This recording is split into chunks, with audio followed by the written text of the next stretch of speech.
Gang, what's up? Bah! Stream time. What the fuck?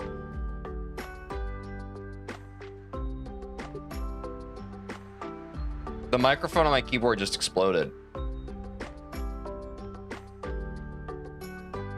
This thing needs like, I need to like duct tape it to my keyboard.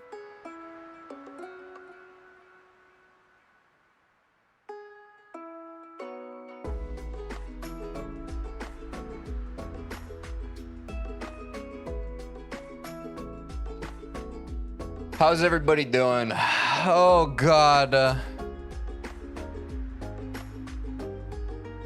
I didn't get such good Z's last night, chat.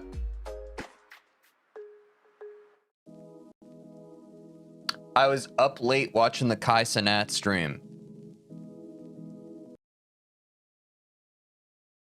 And with a heavy heart, I must tell you all, I did not get into Streamer University.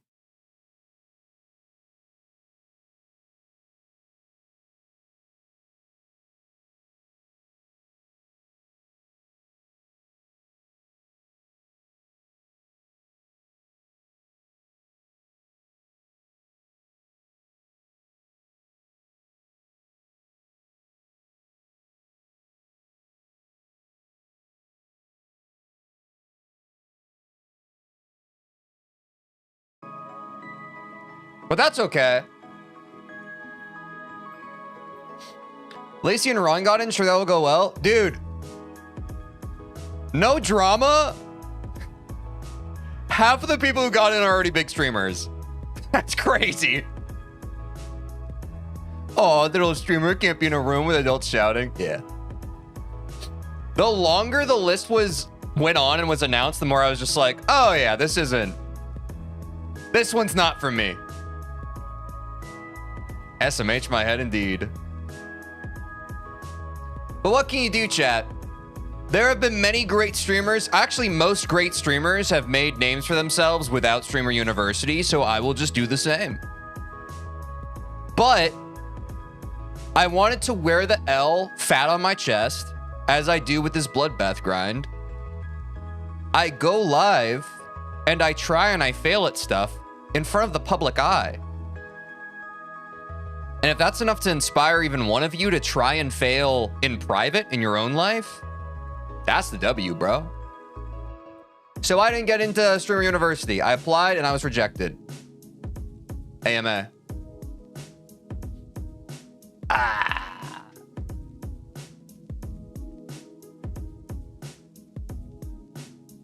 Also, the universe works in mysterious ways. If I had gotten in, that would have messed with the Bloodbath grind.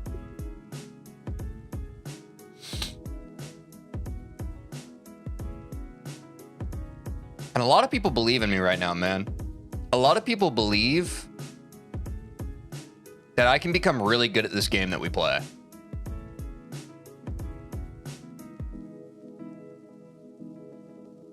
So we're on a different path. Blessing in disguise, indeed. Hit TJ. Why is this not having a good I can't day, hear so it. I hope you get a new best today. Wait, guys, did you hear that? Like the tail end of it that time? Are our alerts fixed? Like, did you hear? You get a new best today. I'm really pissed off. It was broken last stream. Okay, you did? Thank flarking garsh. Okay, great. Turkno, thanks for the 200 bits and thanks for the good vibes. Dude, that really tilted me last stream when that wasn't working for some reason. We should have a pretty Bloodbath heavy stream today too, chat. Yesterday's stream was kind of a movie, no? We had a really good react, which by the way is a 1 out of 10 on our YouTube. I need to share this with y'all more. I want y'all to care about our channel doing well. So you understand the decisions we make here. Because we're kind of like a little business.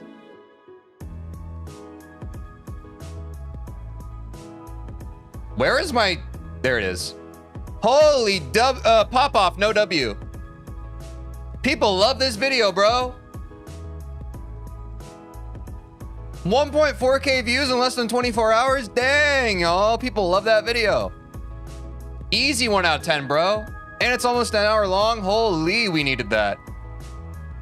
Holy, do we need that, chat. Thank you. And guess what, chat? Guess what, chat? We did that. This is why it's so important for y'all to share super hot Spitfire videos in the Discord as they come out, and to share like as news comes out. If we stay hard on the presses, this is how we get banger 1 out of 10s. This is how we get it. When I just kind of react to whatever, you know, I'm hit or miss. I guess I'll never miss, huh? You got a boyfriend, I bet he doesn't kiss ya. Gonna skirt and hit the dab like Wiz Khalifa. But when we work together, bro, it's pretty good. Anyways, that was our first 1 out of 10 in a while. Needed that. That was great. And also just like a W video in general. Like that was a fun video to watch and react to. So honestly, like, huge W.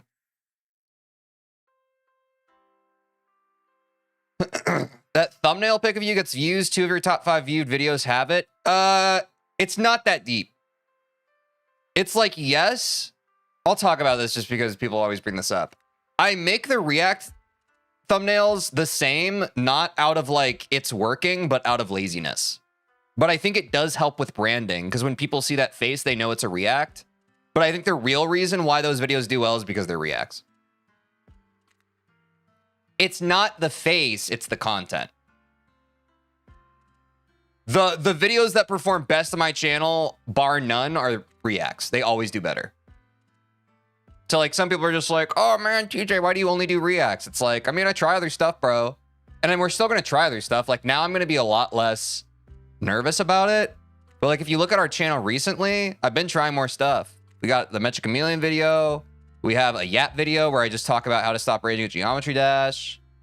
We got Phoenix Wright Ace Attorney. There's more stuff happening on the channel now, which I'm happy about. Versus, I mean, if we go back even like, let's go way back. There was a segment here where we were just reacting, bro. Like straight up just reacting.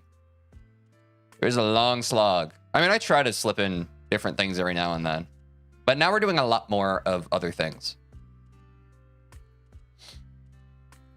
Plus, I think that makes the reacts better is when... Oh, I still have this removed from yesterday. My bad. Oop. I think it makes the reacts better when we're not, like, it's not every single upload. Because I think the people, even the people who are watching my reacts, who love my reacts, I think it's just a bit too much reacts.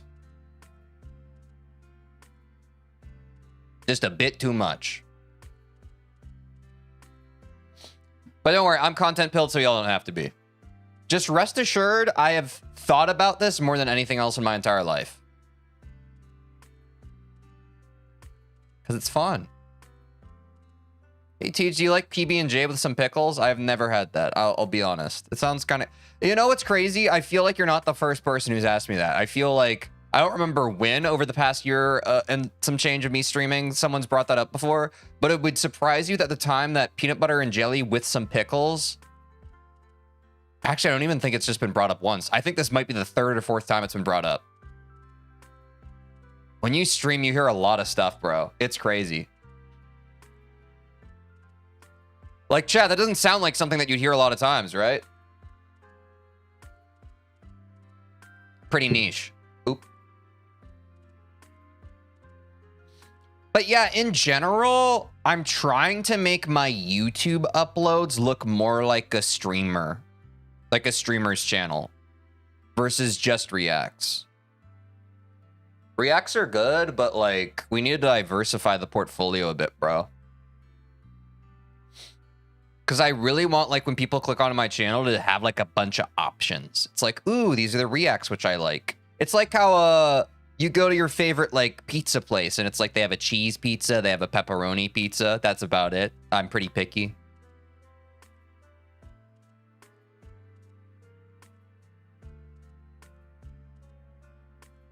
You guys get really obsessed with views. It's interesting. No, those are the only pizzas that exist. They're the only ones that exist to me. Why? Okay. The thing about the non-Game Chops playlist is it is not normalized audio. So maybe we switch back to game chops. Hold on. Ready? Please not the rainbow.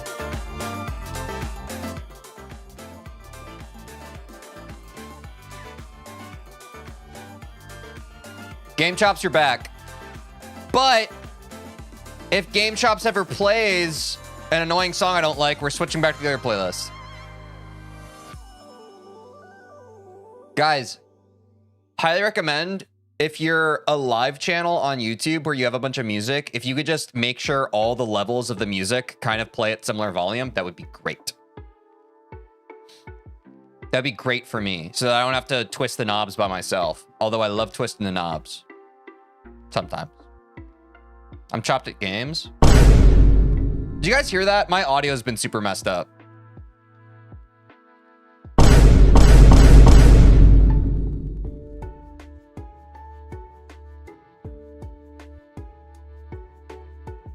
You guys didn't react.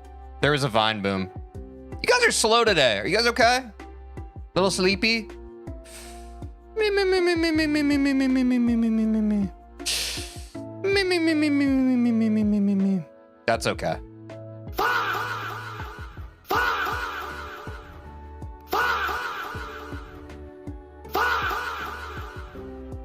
We're chilling, zoned out AF. Hey, you know what? That's what the beauty of the stream is for.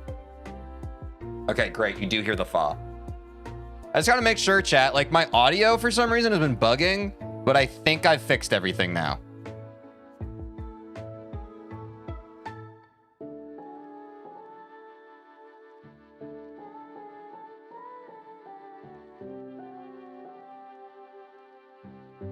I didn't get my 8 hours, so I'm F today. Yeah, bro, I didn't get my 8 hours either.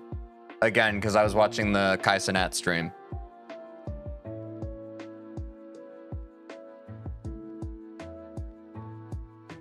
Dude, I'm so glad I didn't stream that. So many people stream their reaction to it, and to just like sit around for hours on stream with your chat, with your community, just to get like the big fat L. I don't know, man. I still think, I feel like the students who got accepted, I don't know, it's hard to say. I feel like they had to have gotten some correspondence from Kai Cenat's team. Not to take away the whole fun, but I feel like the whole idea of it being like a complete surprise seems far-fetched to me. Not every single student who was accepted was live at the time, but some of them had straight up watch parties set up, bro. Like, what's the end goal there? You set up a whole watch party and have like 20 people over to your house and then like you don't get in? Imagine sitting around with chat. What a nightmare. I know, I'm saying. When's his uni starting? Dude, I have no idea. Honestly, I have no clue. I don't know. That's more of a, I think I'll watch the clips kind of type deal. You know what I'm saying?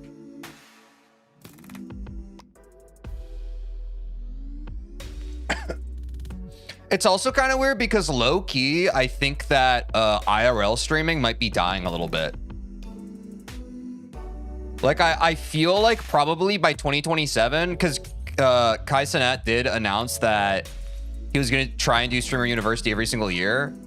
I honestly think desktop is swinging back, bro.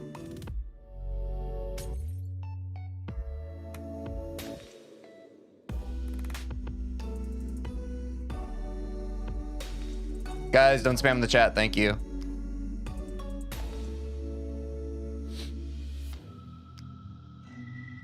Hope it isn't as disastrous than last year, but we can't rely on streamers. Yeah, I mean, it's fine. Don't really know.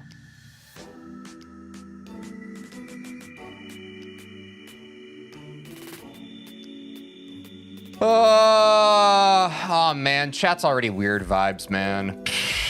Gosh darn it. We had like a whole week where like I was able to hang out and talk to chat and everybody was so good. We have a lot of ADHDers today, I think. All right, let's react. Time to move on. Let's get this show on the road. It is what it is. We roll with the punches. This is why some GD players improve way faster. My theory is everybody's a little bit different, and comparison is the thief of joy.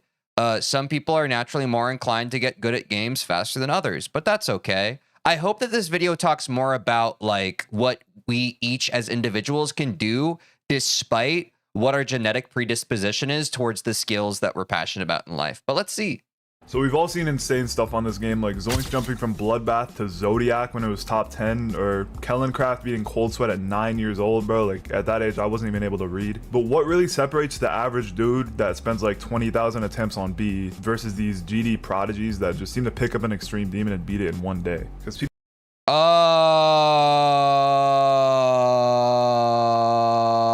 They're just better. People who say it's all genetics, saying stuff like, oh, I had no chance to begin with. It's always sounded like cope to me, bro, because it's not like we're talking about 7... Wait, this guy's just like me. No, like genuinely, I was memeing a bit. I do think that the whole genetics thing is cope. Can I be so honest, chat? I've said this before on stream. I think most people give up before they get even close to like what their true potential is. So honestly, like, I don't know, because he's talking about attempt count too.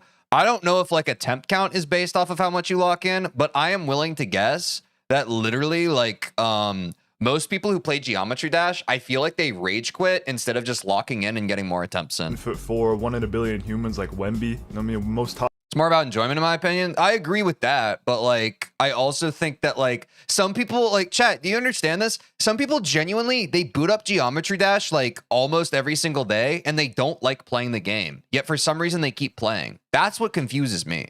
And then they're also like, why am I not getting better? And it's like, bro, you don't like, why did you decide to play this game if you don't like playing it? Top it's players are weird. just normal dudes you see at like Sprouts. And I say that because if you like the game, play the game. If you don't like the game and you're playing the game and you don't like what you're playing, play something. Dude, like it seems so simple to me. I don't understand how people get confused. I have a lot of hours in competitive games, mostly Overwatch, Best? where I peaked at rank 1, and bro, I was horrible for years. I think Nepesta is one of the best and most important.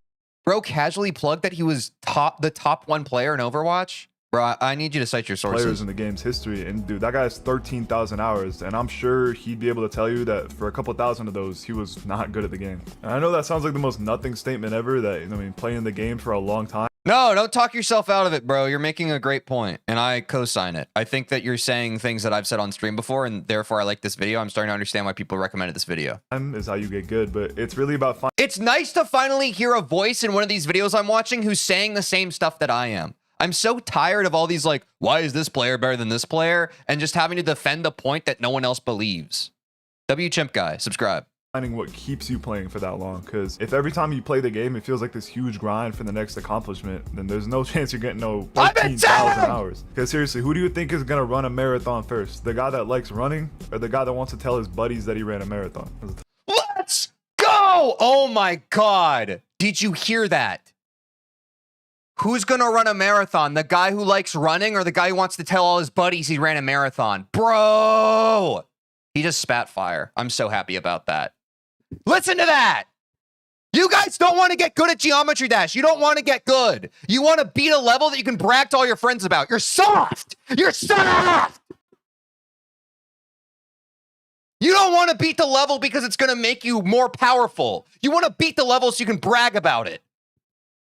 Fake as hell, bro. You ain't dashers. Tough little analogy. Some of you are. Sorry, I was just calling some of you out. Because it pisses me off, bro. It pisses me off how egotistical some people who play this game is.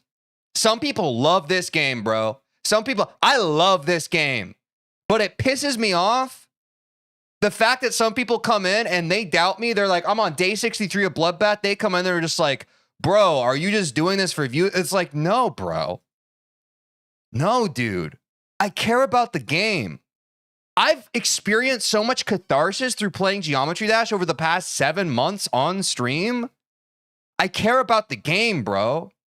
That's why I'm jumping. That's why I'm trying to beat tough levels. I care about the game.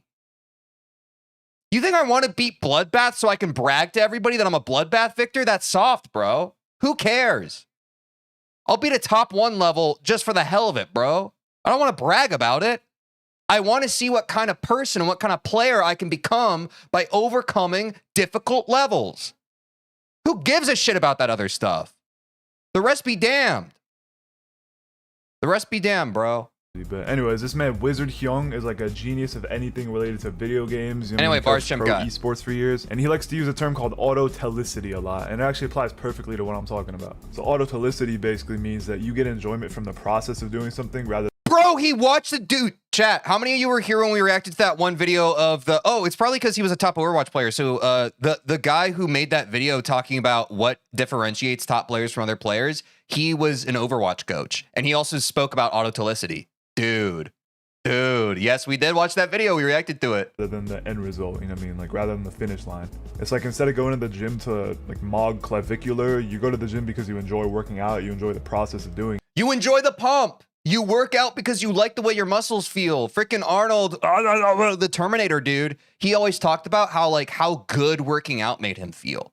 But everybody else, they don't see like the enjoyment of the process. They just see the results. They see the big pec muscles and they want to suck on them like lollipops. But they don't think about what you got to do to get there. They don't think about the process to get the pecs. They're just like, man, how do I get those lollipops to suck on? It, and that alone will keep you in there longer. Don't question mark me, you know I'm right. It'll keep you showing up every day instead of dreaming about buff dudes. And this works both ways, man. I mentioned I was really good at Overwatch, but I played it entirely for the sake of getting those ranks for the end goal, you know what I mean? I did not enjoy the gameplay loop of my teammates failing on every front for 8 years straight, but I did. Yeah, clavicular versus a person that actually wants to better themselves is a perfect analogy, bro. It's someone who's all about aesthetics, all about being aesthetically pleasing, all about how they appear to others, versus someone who's got this demon inside of them that wants to eat their enemies, bro. And my enemy right now is Bloodbath. And I'm manja. And I will never quit. Enjoy telling people I was top 500 in school, because, you know, I mean, that's low-key the equivalent of telling like people you just made the varsity basketball team. Not really, but over the years the game just became not fun to play at all for so many reasons, and so I instead switched over to a game I enjoy, whether I'm winning or losing in, which is based chat. This is a great decision. Look, some of you, the only game you've played to this day, maybe you've only ever played Geometry Dash. If you're here right now, maybe Geometry Dash is the first game you've ever played, and it's the only game that you've played so far in your life because some of you are younger. Some of you are younger and you don't know that there are other options available to you. That's the beautiful thing, bro. You're a gamer for life, bro. You're a gamer for life. Geometry Dash is always going to be there. If you need to take a break from Geometry Dash, there are so many great games that can like still test your skill mechanics. There's still very pleasing gameplay loops. You can always go and play other games. Just follow the fun, bro. It's in the name. It's a game. Games are made to be played. This guy's just spamming in my chat and he's just a loser, bro. So we're going to ban him. We're talking about such beautiful stuff and all you care about is getting attention from a streamer. So I'm going to do you a big favor right now because no one in your life has done it for you. I think they've all given up on you or they never cared about you to begin with. Unplug your computer. Stop going online seeking attention from people that you will never know in real life. I'm saying streamers, but also people in comment sections, people in chats. Heal what is broken inside of you, either by going to therapy or introspecting, journaling, all of the above. You have hope in your future, but not walking the current path you're on. God bless you. Good luck. GD. To me, Geometry Dash is one of the hardest games to really stick to and like main, because there's so many guides, there's so much advice, but most of all, there's so many good players to compare yourself to. And in my opinion, all these different routes and avenues that you can take to improve, all they lead to is getting burnt out. People tend to obviously want to follow the paths of the great. That dude, and that's what I've said before. I'm saying, like, on one hand, I love like the doggies and everything in the GE community, but like I think you can set a false precedent. Like, guys, you understand this, right? The reason why Doggy does all these grinds, at least to some aspect. I mean, some people talk about like how Grief has been like a totally different animal, but like, if you enjoy the grind of taking on a level that is far above your current level of skill, that's why you do it. But some people, there's this false equivalency in their brain where they see someone who's doing that and putting themselves through that challenge, and they're just like, oh, I should also do that because this person is doing that. For example, and you know, I'll take part, or like I'll take responsibility for my part in this. I have had a lot of people in my chat over the past couple of months say, hey, I'm also jumping from 9 circles to Bloodbath because of you. And like, that was never my intention, bro. My intention is not like, hey, you should follow my path exactly because of what I'm doing. My intention is always like, I'm going to always do what I want to do in this game so that I can empower anyone who watches me to do whatever they want to do in this game or whatever other game they play or whatever they want out of life. Do what you want to do. It's not meant to be a one-to-one. You're not meant to watch Doggy and feel inspired like, hey, I'm going to play Grief now. No, you're meant to watch Doggy and feel inspired to maybe you get a few more attempts in on the current hardest you're grinding today. Because why not? Because Doggy probably would. That's what it is. Greats copy exactly what they did.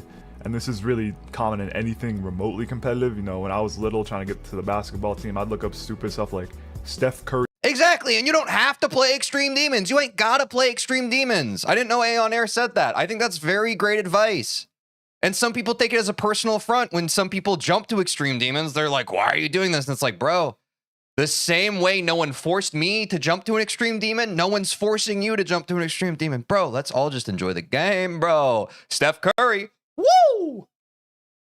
Jump shot and try to perfectly copy it, but I just couldn't because I was like 8 and I couldn't throw the ball with one hand. But like, and I think a really good example of this is the way W Popoff clicks. Like, I'm not gonna sit there copying his 90-degree wrist rotation. Exactly, bro. Even with that, because chat, you want to hear the greatest advice ever? It goes back to what I've said before on stream. The greatest advice is no advice.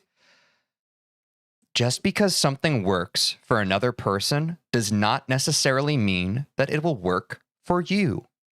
Case in point, W Popoff has developed this way that he clicks. Maybe it was the way he always clicked. Maybe it's something that over the course of his time with GD, he found the most optimal for him. Again, going back to Steph Curry's shot. Steph Curry's shot is something that works for him. I'm jumping from 9 circles to Bloodbath. That has been working for me. I feel inspired to play the game every day. I feel motivated. I feel dedicated. I love my life. Can I say that? I love my life. I hop out of bed every morning. But that's what's working for me.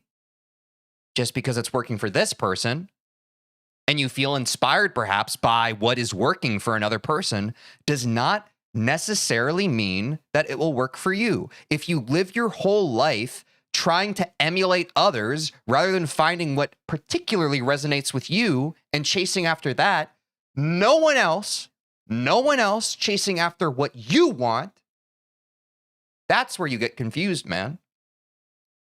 That's where you're like, who do I turn to now? I feel so lost in the directionless in my life. Who do I turn to? Who do I turn to? Bro, MFer, bro. Stop looking for people outside of you. If you're ever feeling lost, that is the perfect time to turn inward. That's the perfect time to introspect. That's the perfect time to journal. That is the perfect time to realign with your own values and ask yourself, what do I want to do? If I had to give myself advice, what advice would that be? Why am I looking to others for answers when maybe I already know the answer myself if I simply spent a little more time alone? Copying his 90-degree wrist rotation, you know what I mean? And even with that strange method, he's the second, arguably the #1 best player in the world. Guys, that's rage bait. This is low-key. It's rage bait, guys, chat. Low cortisol. We're gonna have people in chat who try to engage you, who try and get a rise out of you. Do not give them the time of day. Do not, bro. Do not. You guys all took the bait, bro. He's perma-banned. Bro, guys, stay zen. Look, I can lead by example, but guys, if someone comes into chat and they start instigating a bunch, they start vibe checking, they start messing with everybody, trust, it's a miserable person trying to spread misery. Do not engage. Do not engage. Let's go. Thank you for the gifted sub. Holy, bro. You have gifted 25 subs. Bang. Bang. Let's keep the vibe golden, chat. We have a beautiful thing cooking here. Let's not let the losers ruin it for us. Okay? On debate at this point. And so really, I think the optimal way of improving, if there even is one, is doing things that keeps you on the game or achieving that, you know, like I mentioned earlier, that autotelic mindset where you do things that you enjoy and through that you find improvement. You know, like carve your own damn path, bro. You don't have to come into everyone's chat saying, this is a great video. I agree. That's too big of a jump. Should I just delete the game? You just play the game. A good little personal example of this is in the summer of 2024 when I was really bored. I had absolutely nothing to play. So I just thought, yo, I kind of used to be good at GD. So I was like, screw it.